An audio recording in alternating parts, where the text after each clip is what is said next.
Des missiles de croisière et un missile balistique tiré en mer d'Oman lors d'un exercice en décembre dernier. Des images de propagande largement relayées par la télévision d'État iranienne. Démonstration de force, visible aussi chaque année lors de la parade militaire. Le pays compte la première force armée de la région, 610 000 militaires actifs et 350 000 réservistes. Nos forces armées sont composées d'âmes courageuses et prêtes au sacrifice, que l'ennemi n'a pas le pouvoir d'infiltrer facilement. Et il n'aura pas non plus ce pouvoir à l'avenir. Principal atout de l'armée iranienne, sa capacité balistique. Hier encore, présentation à la télévision d'État du dernier missile en date, le Khorasham 4, capable selon l'Iran de toucher Israël en moins de 12 minutes. Ce missile a une portée d'environ 2000 km, une ogive à énergie cinétique et une précision d'environ 30 mètres. Il devient l'un des piliers de la dissuasion active de l'Iran. Le pays dispose de milliers de missiles, de plusieurs variétés, dispersés à travers tout le territoire. Autre atout, les drones, 1 millier au moins. Les appareils Shahed, des drones kamikazes, sont conçus pour frapper à longue distance. Peu coûteux, simples à produire, déployables en masse, pour saturer en quelques heures l'espace aérien ennemi. Des armes testées en juin dernier, lors de la guerre des 12 jours entre l'Iran et Israël. Nous voyons ici l'énorme destruction causée par un missile iranien. Mais nous sommes déterminés. Nous sommes déterminés à changer le destin de la région. Israël touché, mais les dommages sont limités. Sur les centaines de missiles et de drones envoyés, seule une vingtaine n'a pas été interceptée par le dôme de fer. L'armée iranienne doit aussi composer avec des capacités en mer limitées et du matériel militaire vieillissant. Mais ce que redoute le monde entier, c'est la capacité nucléaire de l'Iran, notamment son voisin israélien, qui en juin a visé plusieurs sites. Nous avons pris pour cible la principale installation d'enrichissement de l'Iran à Natanz. Nous avons visé les principaux scientifiques travaillant sur la bombe. Des attaques complétées à l'époque par des frappes américaines. Donald Trump se vante d'avoir mis un terme à la menace nucléaire iranienne. Ce soir, je peux annoncer au monde que les frappes ont été un succès militaire spectaculaire. Les installations essentielles d'enrichissement nucléaire de l'Iran ont été intégralement et totalement détruites. Le président des États-Unis se vante d'avoir détruit l'industrie nucléaire de l'Iran. Très bien, continuez de rêver. Téhéran reconnaît cependant que ces installations ont été touchées, mais à quel point ? Au printemps, l'Iran disposait de plus de 400 kilos d'uranium enrichi à 60%. Depuis, le pays refuse toute visite sur les sites attaqués. Dans ces installations qui ont été attaquées, nous pensons toujours, et je pense que c'est le consensus, ce qui est également confirmé par le gouvernement iranien, que les stocks d'uranium enrichi s'y trouvent toujours. Le stock connu d'uranium de l'Iran, s'il était enrichi à 90%, pourrait servir à fabriquer au moins 9 bombes atomiques. On parle beaucoup du nucléaire, parlons aussi des missiles balistiques. Ce sont l'arme de dissuasion pour les Iraniens et ce n'est pas négociable. C'est ce qu'on a entendu aujourd'hui. Ce que j'ai dit un peu tout à l'heure, en termes de défense nationale, on aurait du mal à comprendre qu'ils laissent ces missiles se faire détruire en quelque sorte volontairement. Maintenant, l'Iran n'est pas un État forcément avec un esprit défensif. Il agresse quand même Israël, ne l'oublions pas, quel que soit le contexte ou les raisons.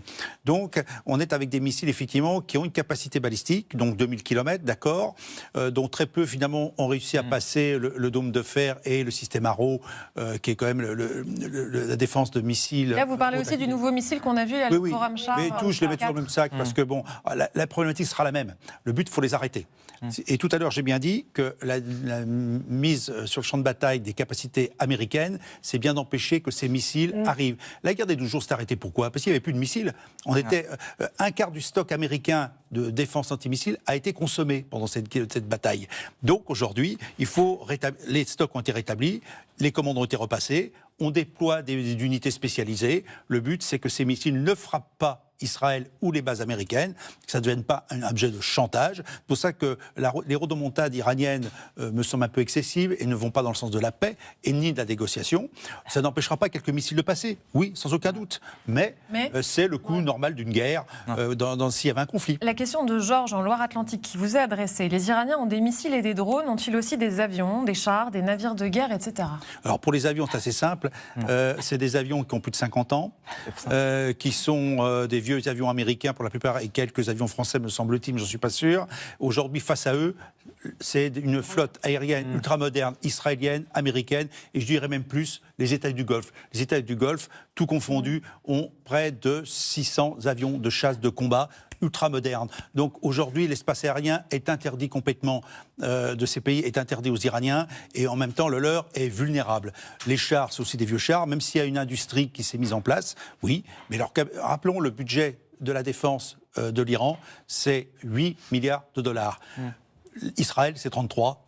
Les États-Unis, c'est 1000. Donc, comment voulez-vous imaginer une force de frappe conventionnelle du côté iranien qui soit suffisamment pertinente en termes de guerre conventionnelle? On essaye de comprendre quelle est la capacité de riposte des Iraniens. C'est-à-dire qu'il y a le discours, ensuite il y a les actes, jusqu'où ça peut aller. Je rajoute encore cet élément. Le fait qu'on ait été visé cette semaine, c'est pas anodin. L'agence Fars, l'agence des gardiens de la Révolution, a publié une photo aérienne de la base militaire d'Al-Dafra aux Émirats Arabes Unis. Ce site abrite aussi une base aérienne française. Est-ce que la France est une cible? Juste pour le recontextualiser, les Européens ont placé les gardiens de la Révolution sur la liste des organisations terroristes et c'est peut-être aussi une façon de nous répondre. Méfions-nous d'une surinterprétation de l'image en question. Alors c'est vrai que l'agence Fars, l'a bien nommée, est inféodée au corps des gardiens de la Révolution. Et puis, sur cette fameuse base d'Al-Dafra, donc aux Émirats Arabes Unis, c'est historiquement d'abord une base américaine. Et l'ennemi systémique, c'est bien davantage Washington que Paris aujourd'hui. Donc, ne recentrons pas trop le regard sur nous-mêmes. Ce qui est vrai, c'est que depuis 2008-2009, il y a effectivement une base aérienne française avec des escadrons de chasse et puis 2 avions ravitailleurs. Je crois que ce sont des C-135 FR, probablement. Je parle sous le contrôle du général. Sur la capacité de nuisance, le consensus après la guerre du 12 jours au sein des services de renseignement européens était, et je cite un officier supérieur en la matière, que la capacité en termes de vecteurs, donc en termes balistiques, missiles, avait pris, je cite, très cher. Mais il ajoutait aussitôt dans un même souffle, nous avons une vraie incertitude sur leur aptitude à régénérer tout ou partie de ce stock. Sur le nucléaire, parce qu'il faut quand même en dire un mot, les fameux, non pas 408 comme on l'a dit, mais à ma connaissance 450 kilos d'uranium enrichi à 60%, il faut savoir qu'en quelques jours, on peut faire monter de 60% à 90%, qui est le taux de militarisation de l'uranium. Et de même, les experts que je cite à l'instant, anonymement, expliquaient qu'en 6 mois, et au prix de ce qu'on appelle un crash programme, c'est-à-dire une accélération qui fait qu'on se passe des précautions d'usage, on pourrait, avec donc une quantité suffisante de cet uranium à 60, donc rehaussé à 90, confectionner donc en un semestre une bombe de type Hiroshima. Mais là, il faut arrêter de fantasmer. Les régimes, si tyranniques soient-ils, sont mus aussi par l'instinct de survie. Ils ne sont pas suicidaires. Les mollahs et les gardiens de la Révolution savent parfaitement que s'ils se lançaient dans une aventure de cette nature, le pays serait vitrifié dans les 48 heures qui suivraient. Oui, mais il y a en ce moment un dévoiement justement de l'arme nucléaire. On s'en sert comme un instrument de conquête territoriale. Comme Poutine en Russie par rapport à l'Ukraine. C'est exactement la même focalisation. Est-ce que ça ne s'inscrit pas dans cette course aussi? Oui, mais il faut veiller à ce que ça ne paralyse pas toute la réflexion, parce que c'est vrai que la hantise de l'apocalypse atomique, eh bien, elle nous renvoie à des terreurs millénaristes très, très anciennes. Deux éléments, et je termine là-dessus, qui sont à inscrire dans la colonne capacité de nuisance virtuelle de l'Iran. Il y a effectivement des frappes sur les bases américaines, notamment, via des milices chiites, par exemple. Et puis, il y a toujours cette menace, Farid Vaïd l'évoquait tout à l'heure, de verrouiller le détroit d'Ormuz. Oui. Mais c'est quand même très acrobatique parce que les Chinois, par exemple, invitent instamment leurs amis iraniens à ne pas se lancer dans ce genre d'aventure qui serait incroyablement nuisible au commerce mondial. Patricia. Oui.